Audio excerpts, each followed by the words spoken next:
오늘 함께 보실 하나님의 말씀은 스가랴 8장입니다. 말씀 봉독은 14절에서 17절까지 하겠습니다.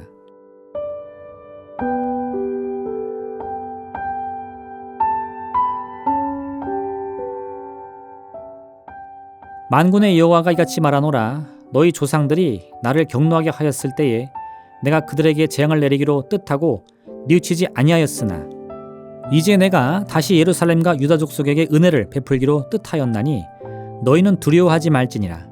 너희가 행할 일은 이러하니라. 너희는 이웃과 더불어 진리를 말하며 너희 성문에서 진실하고 화평한 재판을 베풀고 마음에 서로 해하기를 도모하지 말며 거짓 맹세를 좋아하지 말라. 이 모든 일은 내가 미워하는 것이니라. 여호와의 말이니라. 아멘.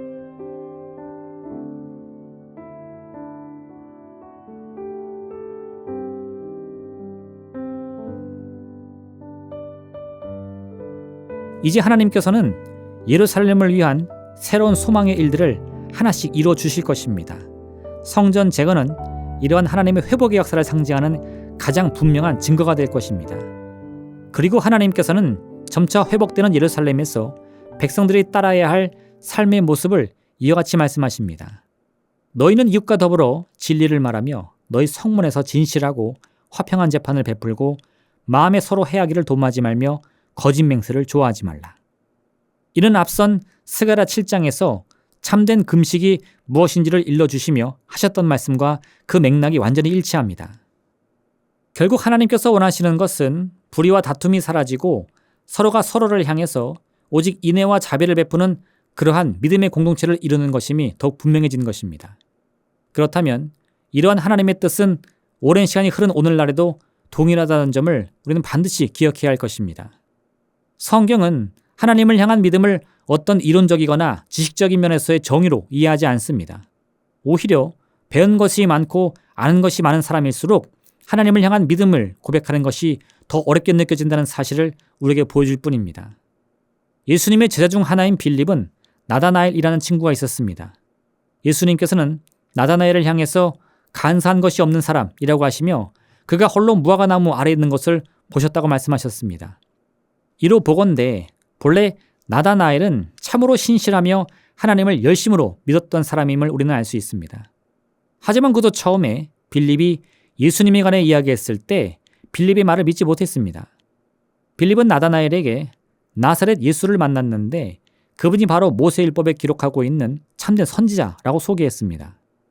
그러자 나다나엘은 나사렛에서 어찌 선한 것이 날 수 있겠냐며 빌립의 말을 믿지 못하겠다 말합니다.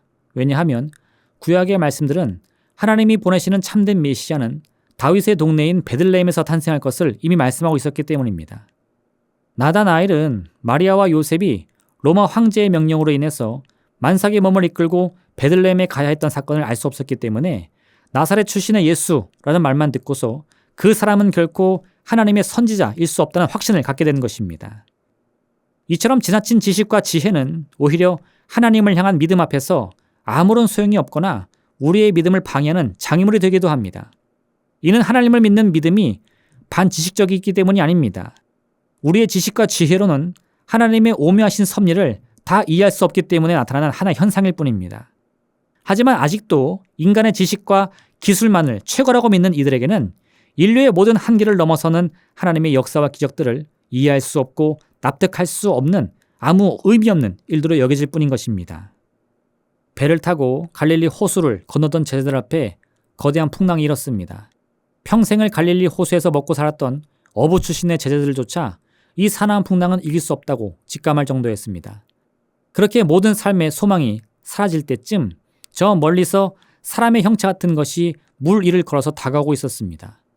이 순간에 그 모습을 본 제자들은 이구동성으로 외쳤습니다. 귀신이다. 그들의 지식과 지혜로는 사람이 물 위를 걷는다는 것은 있을 수 없는 일이었습니다. 그런데 실제로 자신들의 눈앞에서 그러한 일이 벌어지니 그 대상은 사람이 아닌 귀신임에 틀림이 없다고 생각한 것입니다. 하지만 예수 그리스도는 우리와 같은 사람이면서도 또한 하나님이시라는 사실을 그들은 알 수 없었습니다. 그러니 물 위를 걸어오는 예수님이 참된 구세주가 아닌 귀신이라고 생각할 수밖에 없었던 것입니다. 예수님을 직접 만나고 예수님의 기적을 직접 체험해도 그러한 놀라운 경험들이 모두 자신의 지식적인 한계에 부딪히며 모든 것을 거짓으로 여기며 부정하기 때문인 것입니다. 그러므로 참된 신앙은 내 모든 한계를 다 내려놓고 참되신 하나님의 임재와 역사를 있는 그대로 받아들이며 고백하는 것입니다. 예수님과 제자들이 날 때부터 맹인이었던 사람을 만났습니다. 제자들은 예수님을 향해서 이 사람은 누구의 죄 때문에 맹인으로 태어났냐고 물었습니다. 예수님께서는 제자들을 향해서 누구의 죄 때문이 아니라 하나님께서 하시는 일을 나타내기 위함이라고 말씀하셨습니다. 그리고는 맹인의 눈을 진흙으로 바르고 실로암 못에 가서 씻으라 말씀하십니다. 맹인이 예수님의 말씀에 따라서 실로암 못에 가서 그 눈을 씻으니 앞이 보이기 시작했습니다. 이 소문을 듣고 바리새인들이 찾아왔는데 이 맹인이 눈을 뜬 그날이 바로 안식일이었습니다.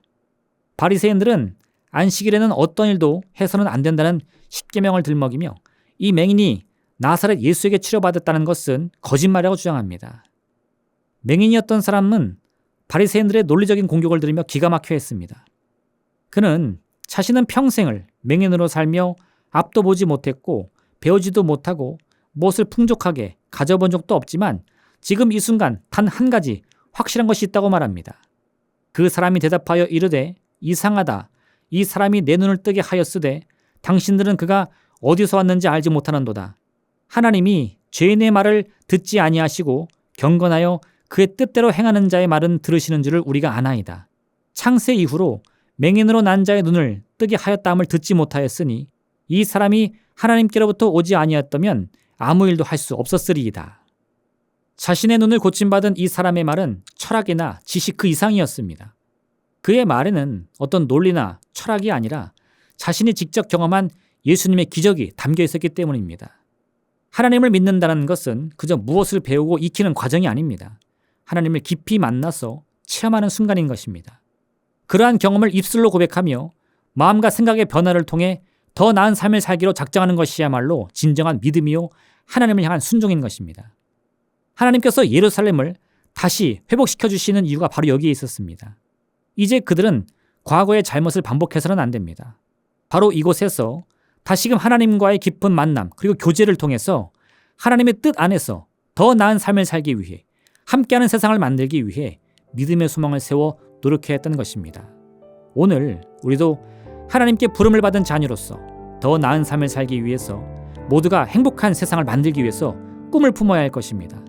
그리고 이를 위해 노력할 때 우리의 모든 삶은 하나님을 위한 산 제물이 되어서 하나님께서 기뻐하시는 아름다운 삶이 될 것입니다.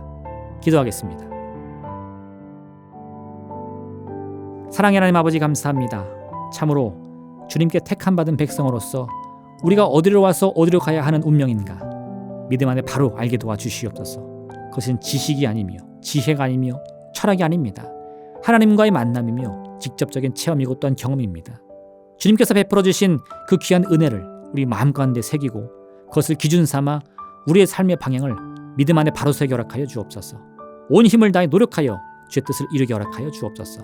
이 가운데 우리와 함께 하시는 주님, 우리에게 힘이 되어 주시고 능력을 베푸시는 주님을 반드시 만나게 될 줄로 믿습니다. 오늘 하루 그 같은 기적을 체험하는 복된 날 되게 허락하여 주옵소서. 예수님의 이름으로 기도합니다.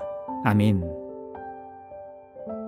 하늘에 계신 우리 아버지, 아버지의 이름을 거룩하게 하시며 아버지의 나라가 오게 하시며 아버지의 뜻이 하늘에서와 같이 땅에서도 이루어지게 하소서.